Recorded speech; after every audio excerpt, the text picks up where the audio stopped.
Hello, everyone, and welcome to episode 16 of the Stacking Habits podcast. I'm excited to introduce our guest today, Aaron Dodge.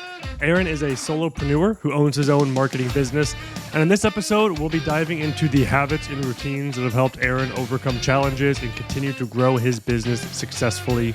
Some topics we'll cover include morning routines, self-motivation, the art of saying no, setting measurable goals, and a whole lot more. I hope you enjoy learning from Aaron's story and insights as much as we did.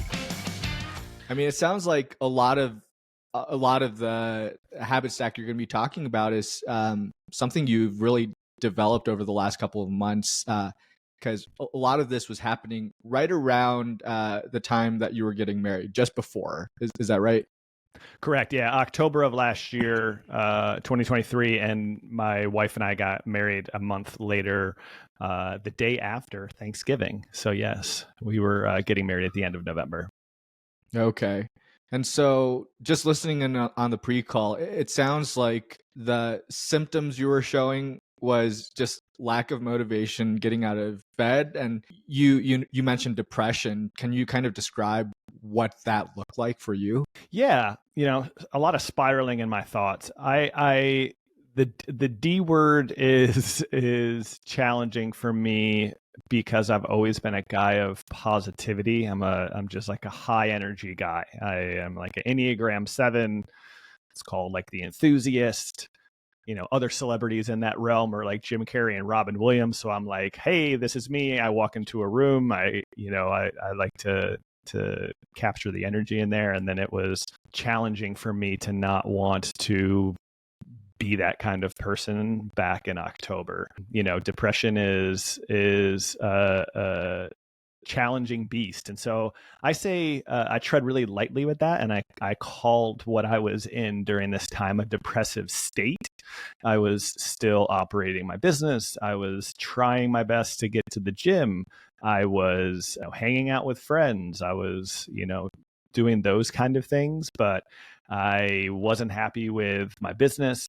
I was dealing with some physical problems that were bothering me. My eyes were dry. I don't know why. Maybe the West Coast out here, eyes were dry. I had a shoulder injury, and it was just like kind of a lot of stacked against me. I guess not the worst thing in the world. I had a loving fiance at the time. We had a roof over our head. So I'm not trying to knock down that like I'm blessed with the life that I've been given, but I was circling in my thoughts a lot about how am I going to get out of this?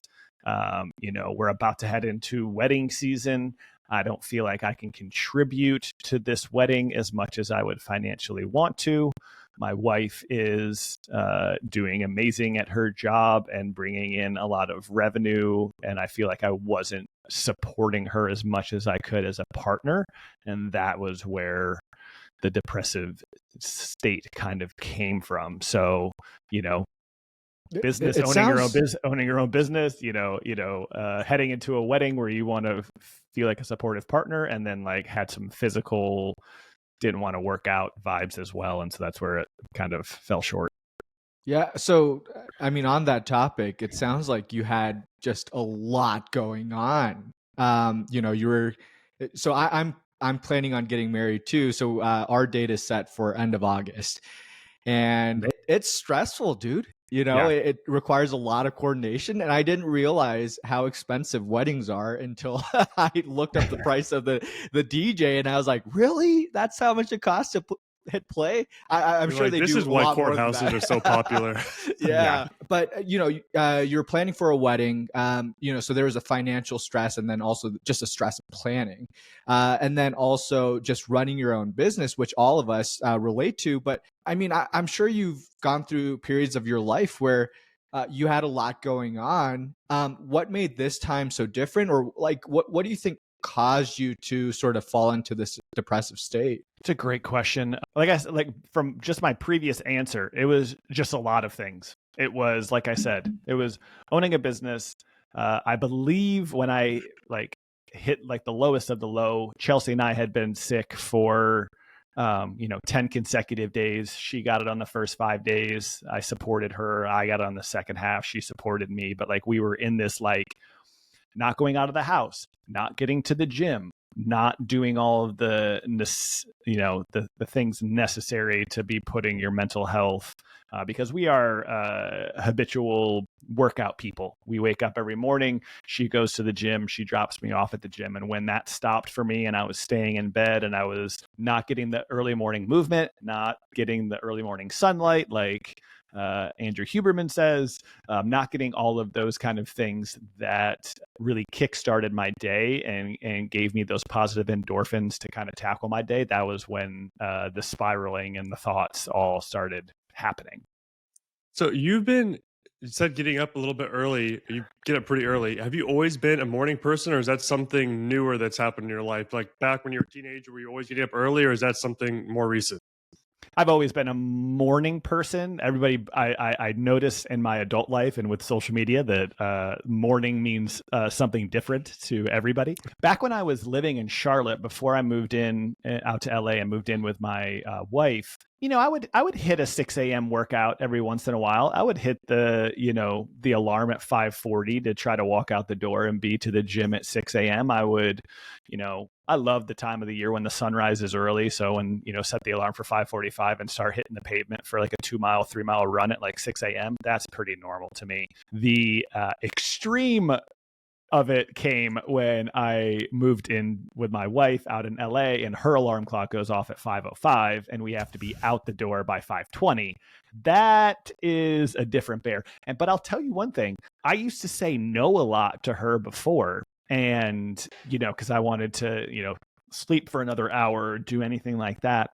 And since this whole thing transpired and I've come out of this depressive state, this depressive fog, I haven't missed a morning with her since.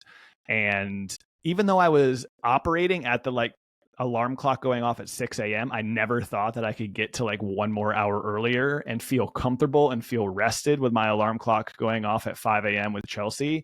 And now that we've done it consecutively for 4 months, or I have personally got up with her consecutively for 4 months, like you can kind of train your brain and habit stack and continue to move farther back if it does fit your life.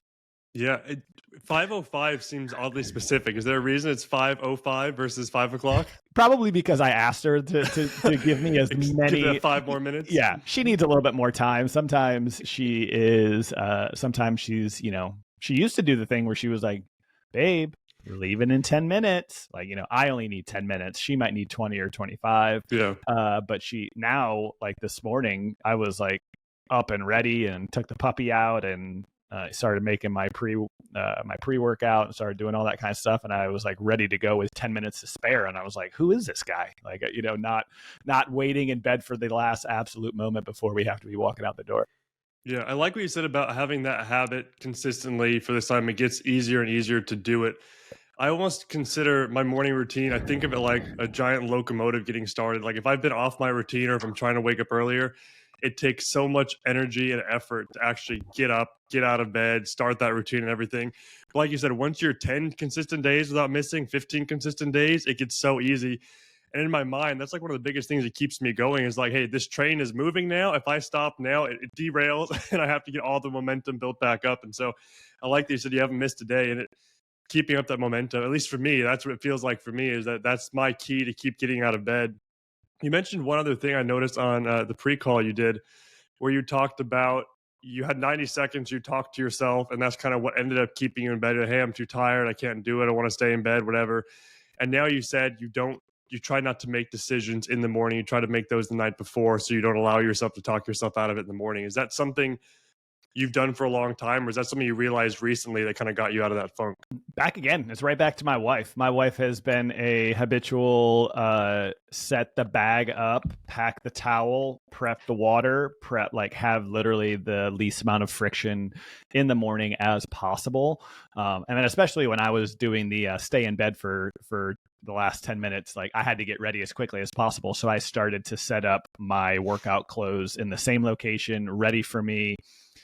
Spandex shorts, undershirt, hoodie, joggers, socks, shoes, water, like all that kind of stuff. And I started doing that, pretty readily at the beginning, but now it's just, once again, it's just back to the setting myself up for success. I think Mel Robbins said it a couple of years ago, where she's not that much of a morning person either, but she was like, if you can't work out in the morning and you literally put your workout clothes on the floor, so when you turn out of bed and your feet hit the ground, you're landing on your workout, it's going to give you an extra percentage chance that you're going to work out. Because now you set those clothes up, now you got to step over those clothes, and now it's like if you can't get to your workout when you stepped over your workout clothes, like, then you're really in for it. But just another way back to wanting to make sure to set myself up for success the night before it. And the 90-second thing that you said, I think the pre-call that I did, I had had my most amount of resistance to get out of bed that I had in a while. Maybe it was a late night before, or I was tired, or something of that magnitude. But as I woke up and Chelsea was getting ready, I was like, I don't want to do it. I don't want to go to the gym today. And then it's just like, it's weird for me when you first wake up, you're in like that, you just came out of your sleep grogginess, and the alarm goes off so loud, and it's dark in there, and it's all that kind of stuff. And I just made the decision from that point on that I'm not going to make the decision if I want to work out while I'm still sitting in bed. And so I decided that I'm going to, walk up, grab a sip of water, use a restroom, all that kind of stuff. And if at that point I'm just like, I'm so tired, I can't physically keep my eyes open, then yeah, you probably should go back to bed. But it's pretty easy for me to take a couple steps down the hallway and take a sip of water for me to be like, snap my fingers and be ready to rock and roll for the day. And then, like I said, we're out the door to the gym in the next 10 minutes. Yeah. And you've said that morning routine has been kind of instrumental for you in keeping up that consistency, even in your business and things like that afterwards, correct? Yeah. Oh, totally. If someone was in a funk, kind of like you were, they're having trouble getting up, having trouble starting that kind of habit, that morning routine, what would you say was the most like instrumental thing you did to get yourself out of that? Out of all the different things, what would you recommend someone do that's in a funk right now to get started waking up earlier and kind of get into morning routine and build that habit? Find a partner that alarm goes off at 5:05 a.m. 5:05. Right. I mean, yeah. I'm very open with it. The fact that my wife is so dialed in that it gets me literally 90% of the way there, because I know myself, and I know that there would be a percentage of time that if my alarm went off and she wasn't right next to me, that I would definitely go back to sleep. But you have to start somewhere. If you're not a quote unquote morning person, try it once a week. If it felt good and you see that the early morning wake up really sets yourself up for success for the rest of your workday and the rest of your productivity, and then you got to start somewhere. So it's, I don't want to go too crazy with the cliche, but 1% better, or trying something new every single day, and then once again stacking that habit of that felt good. I think that I don't know what kind of hormone it is, whether it's endorphins or all those kind of things, but I just feel a certain type of way when I get back from the gym. When I go to the gym, I walk on the treadmill. You don't have to go crazy. We obviously know all the science behind. You don't have to go crazy. You don't have to run 10 miles every day to feel like you got a good workout in. Sometimes I even go to the gym and I do 30 minutes of incline walking, and that's really the only true quote unquote workout that I do. I like to swim, and also I'm super blessed that the LA Fitness located out here in Hollywood has a cold plunge and a sauna. So I go cold plunge, sauna, cold plunge. And by the time, if I walk home a mile after that, I look down at my watch, I have 7,000 steps. I've now walked on an incline, burned fat burning calories. I've, moved my entire body because I swam, and then I got in a cold plunge in the sauna. So it might sound like a lot, but honestly, like all of that is, we're out the door at, she drops me off at 5:45 and I'm walking back in the door at 7:15. And, for somebody that works for themselves, like I'm ready to go. I do like to read. I do like to meditate. I do like to journal and do stuff of that magnitude as well. But I'm really ready to rock and roll by 7:15. I got a good amount of steps. I got some outdoor sunlight coming back from the gym. I've got some good fresh air, and you don't have to go too extreme as like all of these people are cold plunge. Like, I'm a CEO and I wake up at 4 a.m. and I crush this. And then I do 17 minutes of my cold plunge while I'm meditating. And like, it's not, I don't say that to say like I'm a cold plunging craze, but like just a morning routine, whether that be a walk around the block with your dog as the sun comes up, a good podcast, calling your best friend.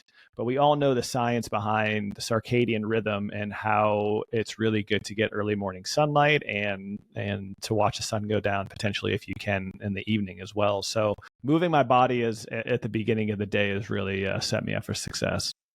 So I think cold plunging kind of has, it seems like almost gotten a little cliche, but I think it's gotten popular for a reason because it works. Like people that actually do it. Right. The reason it's so motivating to talk about it is because you feel different than you have with doing anything else. Like nothing shocks your body quite as much as getting into ice cold water. I really like though how you mentioned your wife is a huge part of you being able to wake up early, that accountability. That's a similar story to me, except it wasn't my wife. When I was struggling to kind of wake up early, I wanted to go to the gym. This was years ago. I found out my boss at work wanted to go to the gym too. And so he's like, hey, you want to work out together? We'll meet at the gym at 4:45 a.m. every morning. And like nothing is more motivating to get yourself out of bed than knowing your boss will be waiting for you at the gym outside. And if you're not there, it could possibly impact your work performance too. Right. And so like that was huge for getting me out of bed, was having that accountability. And I was honest with myself, like even though I was very consistent getting up, I was like, I don't know if I would be this consistent if I didn't have that person helping keep me accountable. And so when I moved away and I didn't have that anymore, I went through a spell where I wasn't getting up early. I missed my morning routine. I like didn't have that person motivating me to get out to the gym every single morning. And so I'd encourage anyone watching this that wants that accountability. What I did that worked for me is I started a text chain with my old workout partner and someone else where we'd say, hey, I'm waking up tomorrow at 5 a.m. If you don't have a text and a photo of the gym by 5 a.m., I owe you both $50 or something like that. And so it's a timestamp thing. You have to take a photo of the gym. They can see you're up. And so like we kept each other accountable, even though we weren't in the same room. If you don't have a supportive spouse next to you that's waking up early, or maybe you don't have a morning person spouse, like I encourage you, find someone, and they don't have to have the same goal as you. Like anyone wants money, and anyone will be able to look at a timestamp and see if you hit your goal or not. So right. Find someone if you don't have that spouse or a workout partner, and start a text chain. You don't have to have that just to get up, but having that accountability definitely does help. And so I really love that. Yeah, you brought that in, the accountability, how that helped you, because that's the same for me. It helped me keep consistent in my morning routine.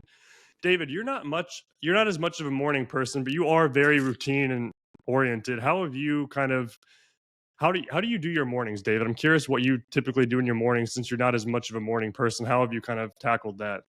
Yeah, Matthew, you're absolutely right. I am not a morning person. I am And that's a okay. self-proclaimed night owl. So, when I was younger, when I was in high school, I'd regularly stay up until 2 a.m., which is totally unhealthy for a kid and who's still developing. But in college, that went back to 1 a.m. And now that I'm in my 30s, 11 p.m. is about the latest I can stay up, but that's still pretty late for me. And so, one thing that's really transformed my mornings is it's what you just talked about, Aaron. It's like getting that first step in, right? Like turning to the left of your bed and then stepping on your workout clothes, right? It's about building these small wins and essentially letting yourself build momentum for the day. And so one of the things that has really transformed my mornings is like I actually find it really challenging to get out of bed most mornings, but I have started scheduling my calls early in the morning. I work with a lot of people on the East Coast. And so if I schedule a call at 7:30, 8 a.m., it's a normal time for them. It's really early for me. And so, that forces me to get out of bed, wash up, and then be ready to hop on a call by 7:30. And so just like sort of, Matthew, it's like what you said, right? Creating a text chain and creating that accountability. You don't want to let people down. You also don't want to pay them $50. For me, like I don't want to let people down. And I also don't want to stand people up for a 7:30 meeting, And so that's really been the solution for me, is just like, again, if I'm able to get out of bed and hop on my first call, even if it's like a 15-minute call at 7:30 a.m., then after that, I can, scarf down a quick breakfast and then get my day rolling, get into the office by 8:30 and then have a productive rest of the day. On the days where I don't have meetings early in the morning, there are times where I'm just like in bed and playing chess.com until like 9:30. I could just sit in bed for 2 hours. I kind of like that slow roll, but it's definitely not the best for productivity or like long term. I found that it really does impact my physical and mental state, just not having that movement early in the morning. It's sort of like a compounding effect where you skip one day and that's okay, but then you skip 2 days and 3 days and 4 days, and you're starting to build this routine or habit that might not necessarily be positive. And then it's just that much more difficult to break out of that. And so, yeah, I mean, I'm really right now in a season of my life where I'm scheduling these early calls, and yeah, it's been instrumental for me. Yeah. So, Aaron, your morning routine was one big habit or one routine that's helped you a lot. What are some other habits that you're kind of implementing right now that you're seeing good results with or good effects from? Or another question too, what's the habit you've taken away recently or something you've stopped doing because you found out it wasn't as effective? So either one, what's something you've taken away or what's something you've implemented recently that's helped you? A good one I like is, being a solopreneur and owning my own business. A good habit that I've really liked is, it's hard sometimes to after dinner with my wife, we eat in our living room. I know some people are like, you got to eat we got a nice little apartment in LA. We just like to eat at our couch in the living room. It's just the way that it happens. So, but it's really easy sometimes after dinner, whether let's say it's at 7:00, to eat dinner and then the legs go up and it's like, what are we watching? So one of the things that I've really started to implement and try to implement multiple times throughout the week is to come back to my computer and to put in a good solid 30 minutes to an hour again at the end of the day as kind of like a wrap up to my day. And I think about it, there's a great guy that I follow on Instagram that does a really good job with graphics and like explaining like business and graphics and stuff like that. I'd be happy to share it with you. But I thought about this like graphically. I was like, okay, if I put in 30 minutes to an hour 5 times a week, compounded over the entire year, that's multiple days, maybe even weeks of extra work that I put back into my business that maybe somebody else that I'm quote unquote competing with or trying to progress with is not doing.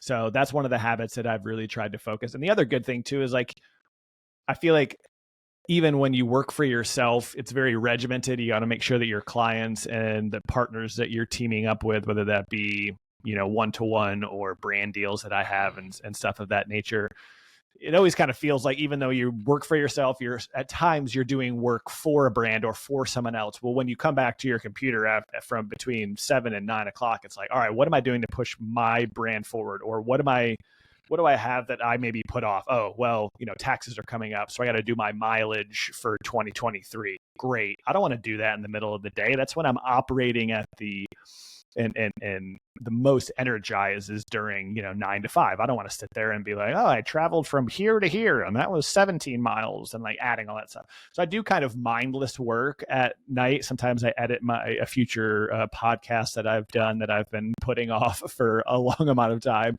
But yeah, coming back to my work after dinner, my wife is going to be doing all of those habits that we're setting. She's going to start to put her bag together for the night. We got to load the coffee up and press the button ready for coffee to be made at 7 a.m. We got to do all those kind of things. So kind of taking that, we take the 5 to 7 o'clock and we make dinner together and then we eat dinner. We watch maybe a 30-minute show, but then that after dinner time back into my business, knocking off things for the to-do list, setting up the to-do list for tomorrow, all of those kind of things has really helped me progress my business over the last couple of months. Aaron, this may be related to what you were just talking about with interacting with your clients. It sounds like you've started practicing saying no to clients. Can you tell us a little bit about that? Oh gosh, I think I wrote it on a thread a couple of days ago. It's like, it's not like when you've been able to say no in your business, you've finally won. And it's so many different factors. Let me see if I can try to break this down. Can you repeat that one more time? When you just repeat it. Okay. When you have the ability to say no in your business, you finally won in my eyes. So what does that mean? That means, I am a solopreneur. I have an infinite amount of time. I've decided that I want to grow my business as a solopreneur. Yes, I have a video editor here. Yes, I have a copywriter here, but essentially I am Aaron Dodge, solopreneur. And I have an a finite amount of time during the day. And so the ability for me to say no also comes from the fact that I understand that my value can be brought and I can bring a lot of value to businesses. And if they don't see my value and I don't feel like we're aligned professionally on what the role that they want me to partake in their business is aligned, then I'm going to say no. Now, the Aaron Dodge from 3 years ago, who just started his business, who didn't know what an LLC was, who didn't have a QuickBooks account, who was just getting paid on Venmo $25, I would have killed for somebody to give me $100. My time is not worth $100 anymore. I've been doing marketing for many, many years. I've been doing social media. I've been doing content creation. I've been doing all these kind of things. But the ability for me to say no is understanding that I can bring value, and that if I'm vibrating high in my business and the kind of positivity that I'm bringing to the world, that somebody else out there is going to notice that as well, and then is going to see my value. And then it's kind of like if it's a no, then it's just ready for the next yes. It's kind of, like the sales. Like I'm going to call as many salespeople as I can and as many people for me to say no, because I know I have to get 67 no's before I get a yes. Well, I just feel that same way in my business. Just like, I don't think this is going to work for us right now. Great. Like I said, 3 years ago, oh my gosh, they don't want to work with me. I'm not good at business. Where am I going to get my next dollar? Rent is due in 5 days. Oh my God. All that kind of, when you're vibrating in a scarcity mindset. And that was another thing that was happening with my depressive state. Everything that I was thinking about was scarcity. Where is my next dollar going to come from? How am I going to grow this business? How am I? All of these But then when I started living in abundance, like might not work right now, but somebody else is going to see my value. And when they do, it's going to maybe even be for more money than somebody just told me no for. So that's kind of like how I really like to operate my business, is just understanding that it's not going to work out for everybody. And if it's a no right now, it could be a yes later. So, Aaron, as you were talking about that, all I could imagine was, that famous statue, David, and Michelangelo carved this giant statue of David. And, in the beginning, it was just this giant slab of marble, right? And so when you were beginning your business, it was just a giant slab of marble. There was really no shape to the business. And so you were just kind of taking huge chunks off. You were just trying to figure out, where you were going with this. And 3 years in, you have a clear picture of a vision of where you're trying to go.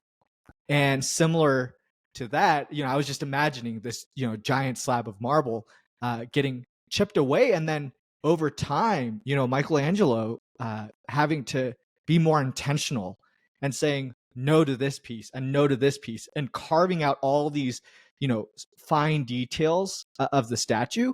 And so anyway, as you were talking about your business and, really crafting it and, taking it to where you want to go, and, sending out this message so that way you can attract like-minded clients, all I could think of was this giant statue just being carved out. I don't know what in my mind led me to think of that, but I just wanted to share. I'm a visual thinker too, so I like to.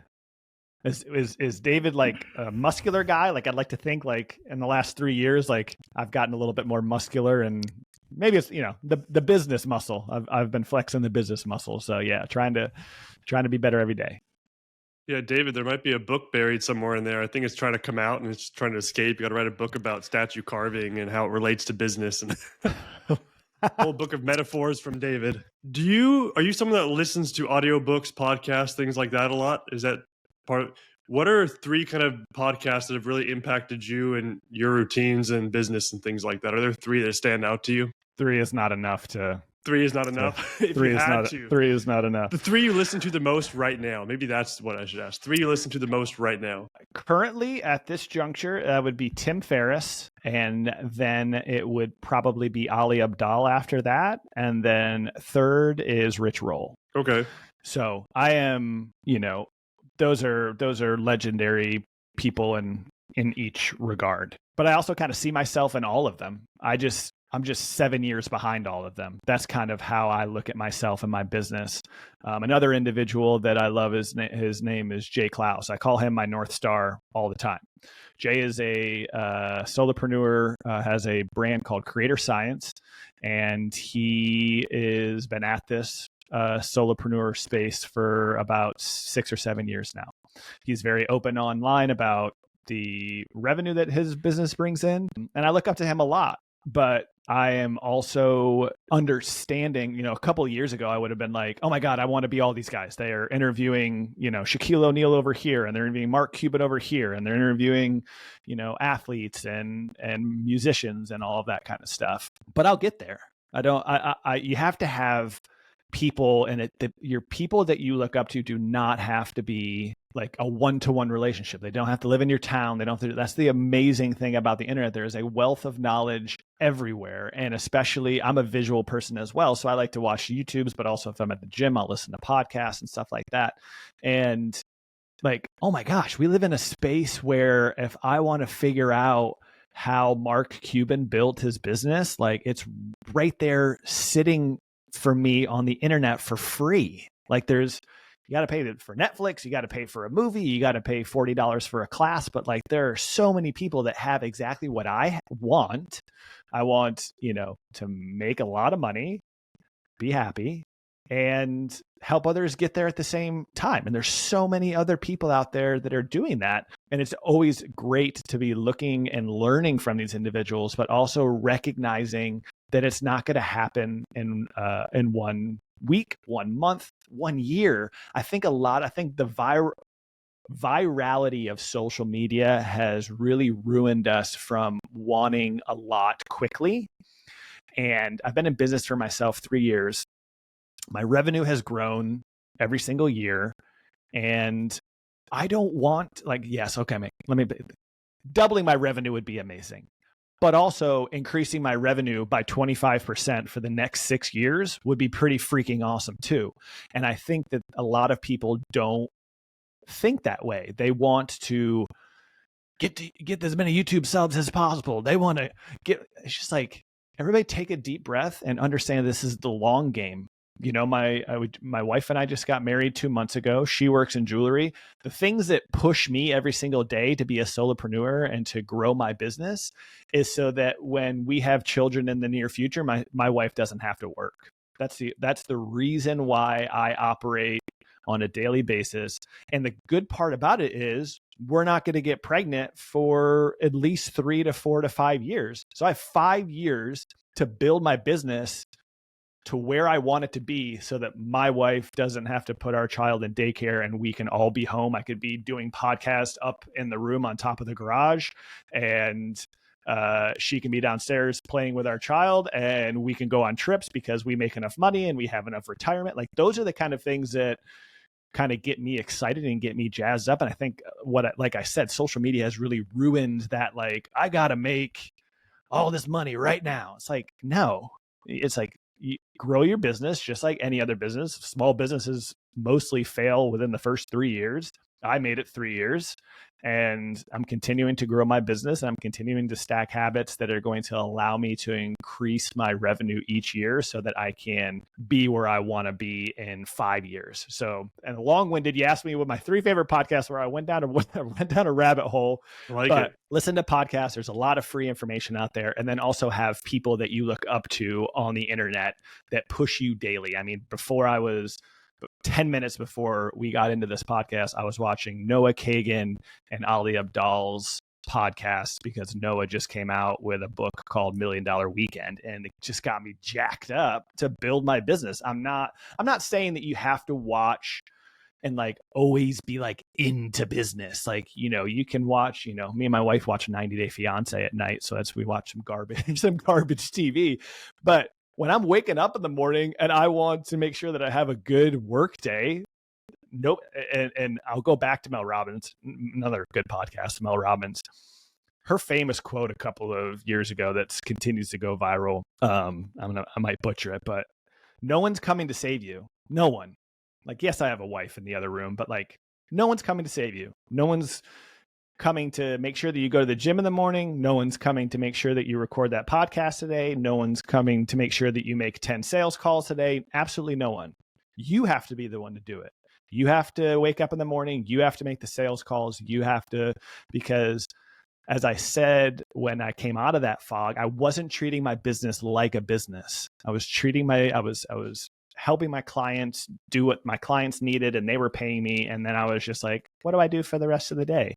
Instead of, how many calls did you do today? How many, brands did you DM? How many people did you connect with on LinkedIn? How many threads? Like, you have to be treating your business like a business. And I've been stacking that momentum since I came out of that fog in late October, and my business is thriving right now more than it ever has in the entirety, because I'm stacking those daily business habits.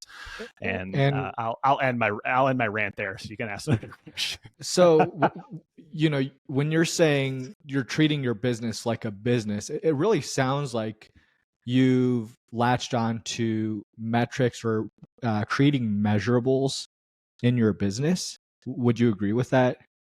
100%. 100%. Okay. If you're, like I said, Jay Clouse, somebody I look up to, he calls them experiments. If you're not running experiments in your business, like, how are you measuring anything?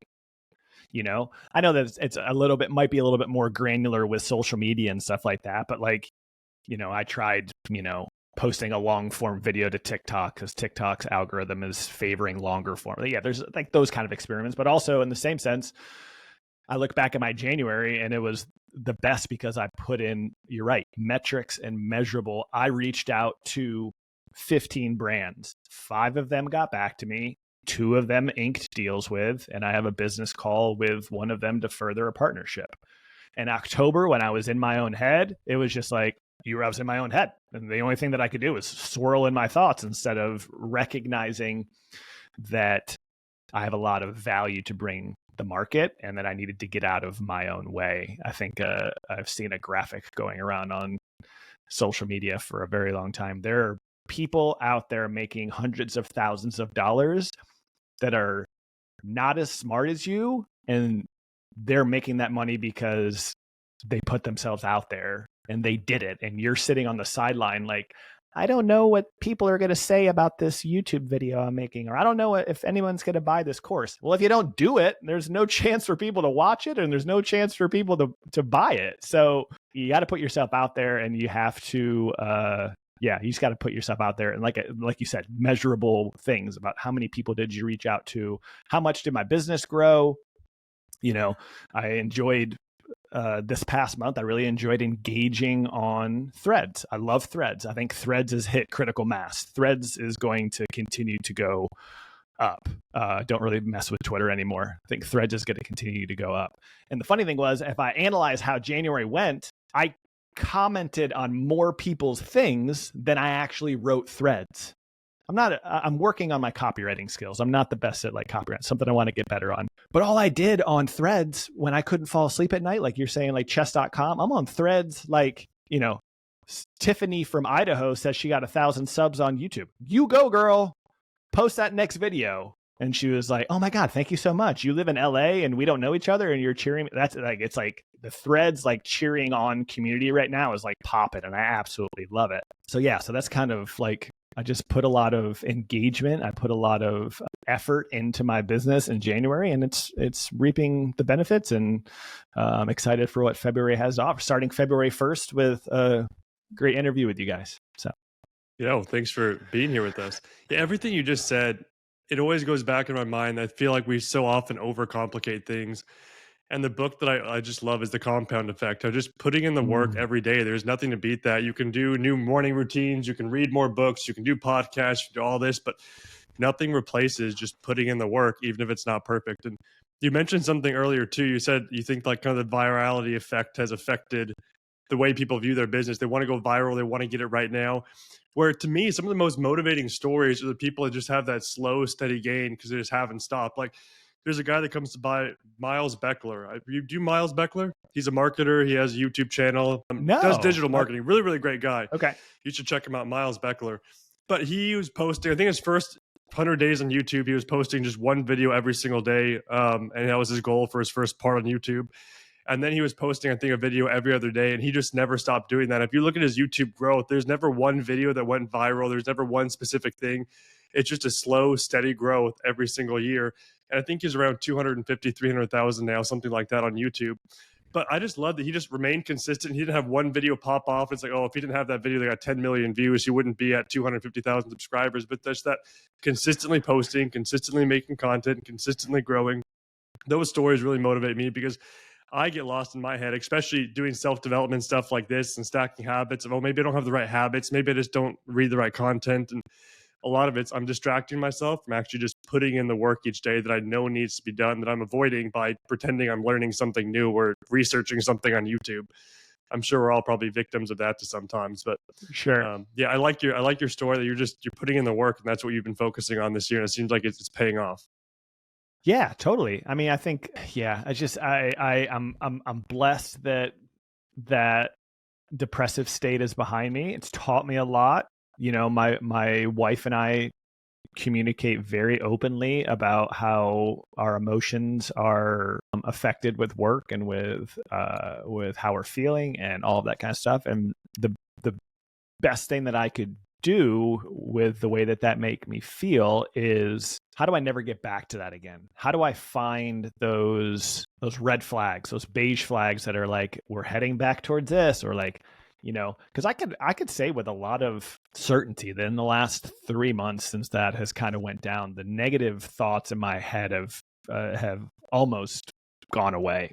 And it's just because I finally just believe in myself again. And that's just comes with habitually making sure that you're doing the things that bring you joy in a daily part of your life. So I know I kind of didn't really answer that one too well, but yeah, next question. Sorry, I might have trailed off on that question. I think that's good. I think that's important. Like you said, being aware of when those flags start appearing and coming up. I think all entrepreneurs have this thing where one day you feel on top of the world and then very little changes, but somehow the next day you feel like you're failing and everything's about to collapse around you. And it's like, when I feel that way, I have to remind myself, hey, nothing major changed from today and yesterday. A few things might have happened, but my mind's making everything worse than it actually is. And just noticing when that comes up, take a moment, realize those thoughts, that meditative thing, examine the thoughts, know they're there, let them go, and then move on.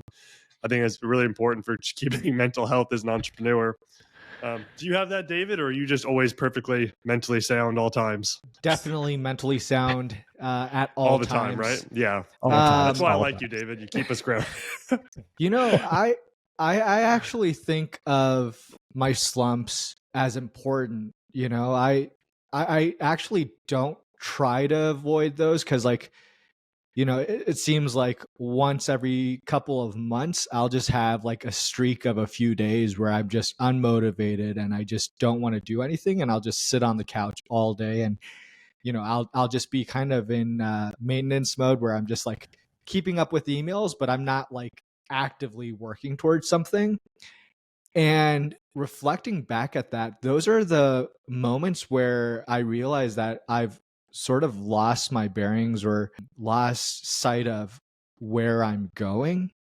And so those moments are powerful reminders for me to get realigned on what I'm really chasing and what I'm moving towards. And so, yeah, I mean, I actually think it's natural and it's human to have these states, maybe not for months. Yeah, you know, I'm not a doctor, so I can't speak for like, you know, how good that is long term. But I think, like, you know, it was really interesting. You guys are talking about social media and how, you know, people are really adopting this mindset of, you know, quick growth or just like popping off. And, you know, Teddy Roosevelt said something like, comparison is the theft of joy. But I might argue and say, like, in today's day and age, comparison is also the theft of focus and like theft of vision, right? Because everyone has different goals in their life, right?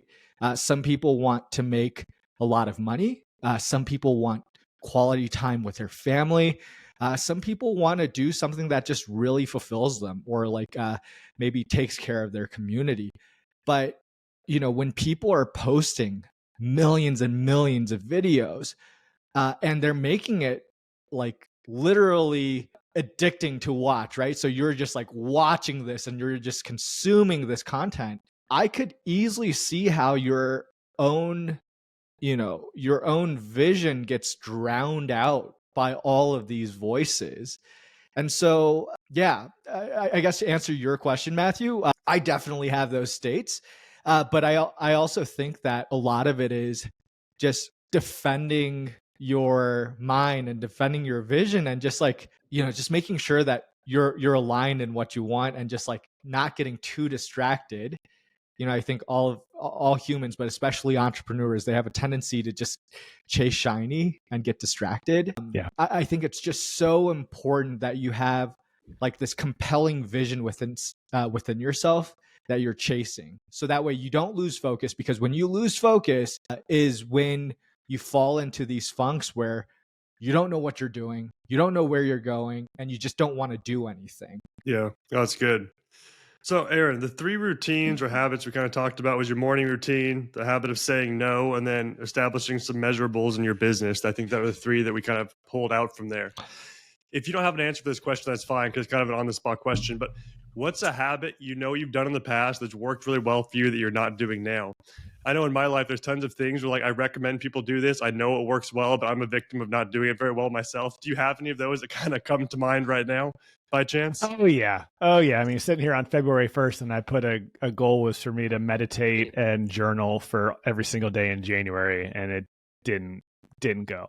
Love meditation. That's something that I need to focus on getting somewhere. I need to attach it to something like James Clear says in Atomic Habits. If you stack something together, then it's the likelihood of it occurring is going to be better. So I'm going to find somewhere in my morning routine that that, let's see, we come back from the gym at 7:15. My shoes are still on. I easily can walk out to my porch, plus press play on one of the many meditation apps out there and kind of meditate through that. So February is going to be a step towards more meditation.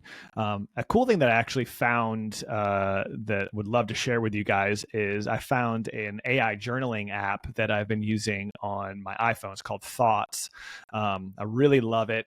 I'm the kind of person that sits down with a pad of paper, looks at the blank paper and says, I have no idea what to write. And then I end up saying like, I'm upset that I didn't finish that task yesterday. You better finish it today. And it's like, I'm not really good at getting prompts and figuring out what I should write. And I came across this app that I can speak directly into the app, into my phone. It gives me an AI script about what I've said, and then gives me prompted questions off of what my script was instantaneously, and says, it looks like you had a successful January. What were those things that you did in January to set yourself up for success? And then I repeat back to that the things that I did, and then it asks me another question. Then you can be done with the entry, and then you have all of your entries are titled, and then it also gives you like daily affirmations based on the entries I've given it. So a female talks about my life in first person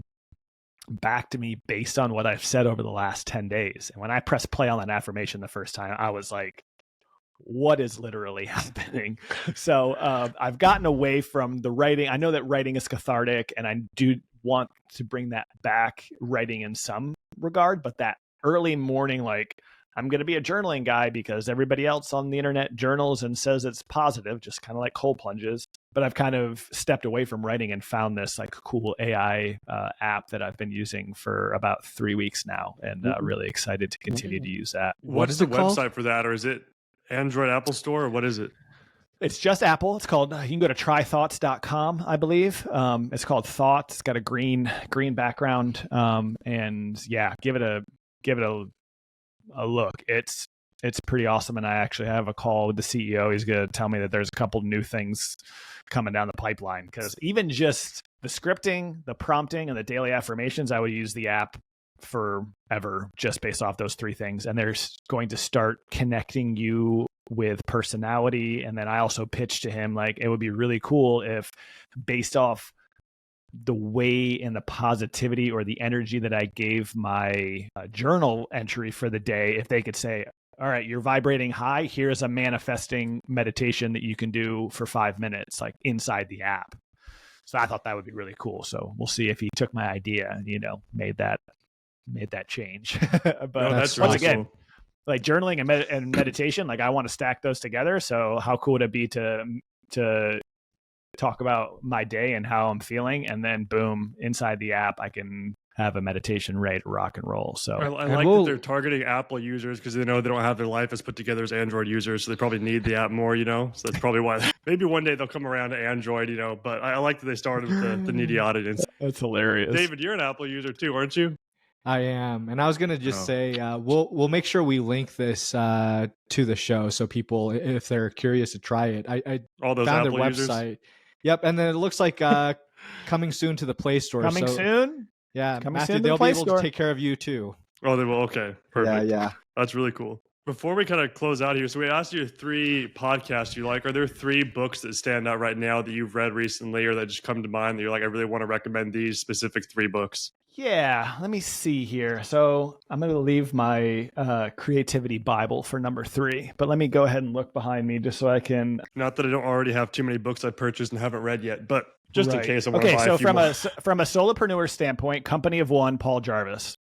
Read that within the first month of owning my own business and really set me up for success. I got out of a toxic small business team of 8 that got crushed in the pandemic, and it kind of broke up in a negative manner. And so when my buddy handed me Paul Jarvis, Company of One, you can run this entire business by yourself. If you need to hire a freelancer 1099, do it. That's essentially the gist of the book, but still read it, even though I just gave you the whole book. Number 2, looking behind me, Creativity Inc. was pretty good, from the CEO of Pixar.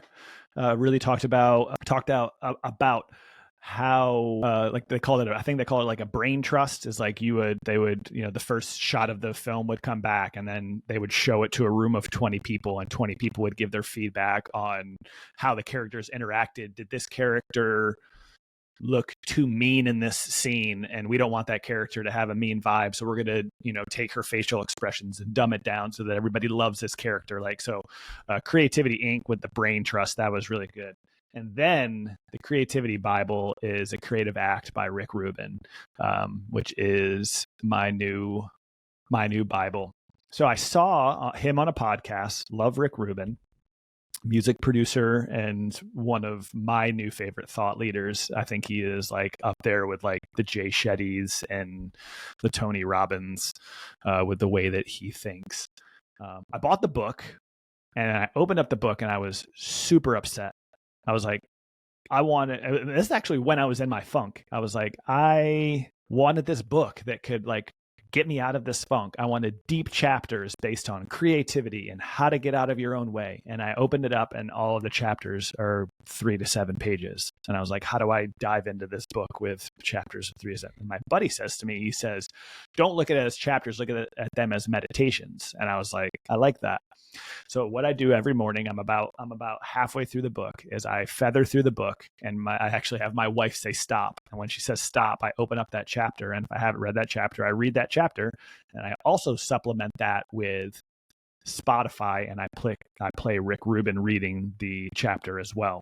And I use it as a meditation. The funny thing is, just like, if you have a meditation book, or if you have anything that's like for personal development that's like date related, and you open up the date and you're like, oh my God, this correlates with what's going on in my business. A lot of those chapters have to do with like how I'm feeling in that exact moment.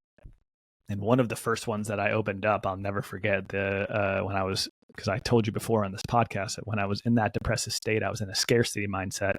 And one of the first chapters I opened up in this book was called Abundance Mindset. And I was just like, okay, I'm on the right path. So get the creative act. Don't read it linearly. I like to read it as a meditation every day and open it up, read through it, highlight it, what you like in there. And then you can kind of just take what that meditation gave you for the day and kind of, pop into your day and go through it in that sense. So those are my top 3 for now. Well, you've convinced me to get that last one. I definitely want to check that out. That sounds really cool.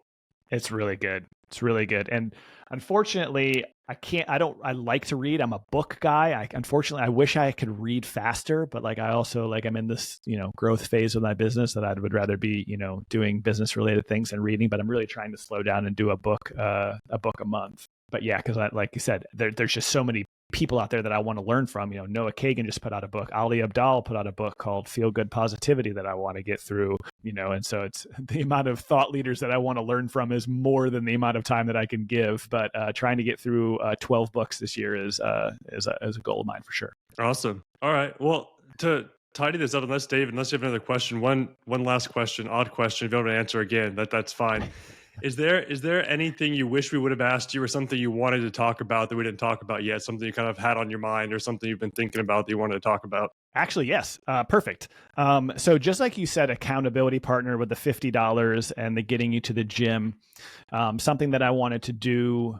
I've always wanted to build a community around my business, and it's never really manifested itself until I came out of this depressive state. And so in the near future, well, actually, I'm doing it right now within a Slack community, but I am building a community of solopreneurs that are doing exactly what I'm doing, are pushing through their business, are growing slowly, slow burns. I call it the slow burn squad, And so I'm wanting to build this community so that if I'm ever vibrating low again, it's, I can go into this and be like, hey guys, just not feeling it this week. Haven't really been feeling it the last couple of weeks.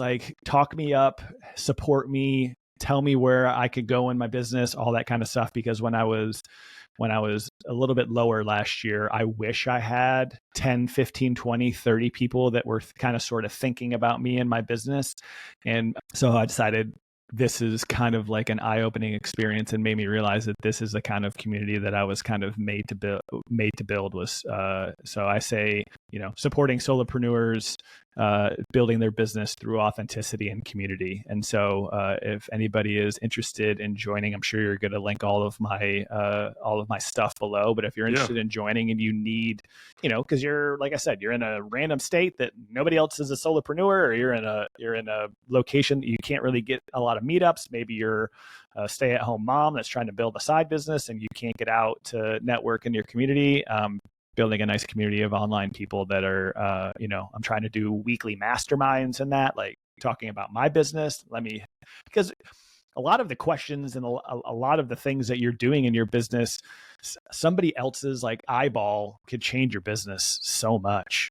Somebody else's, inside of my community this week, a big win that somebody came up with was she got a book deal. Her son went through some cancer scares. He's on the other side of it. And so she's writing a children's book for moms and dads that are going through a child with cancer. And another person inside of my community is a former teacher that is building a platform for parents of kids who are in elementary school. So one of them is writing a children's book, and another one has a large following that she's continuing to grow on YouTube and her email newsletter, and they can potentially launch the business with a co-collaboration, and that happened inside of my community. So I call it a win to the third power, which is a win for Natalie, a win for Megan, and I made the connection, so it makes me happy. So win to the third power. So that's awesome. Where did you say people can go to learn more about that? Yeah, I'm just saying you can connect them to me if they want to come. Yeah. I don't have a live. What's the best place for people to connect with you? Instagram. I love, shoot me a DM on Instagram, or I can put a link to my to be email subscriber on my weekly newsletter as well. So sounds good. This was fun. This was a lot of fun. Thank you for being here. It's a good conversation. I like the different habits and stuff that you pulled out there. So yeah, really good. Thank you for taking your day and spending time with us. Really appreciate it. Oh, of course. Thank you so much for having me.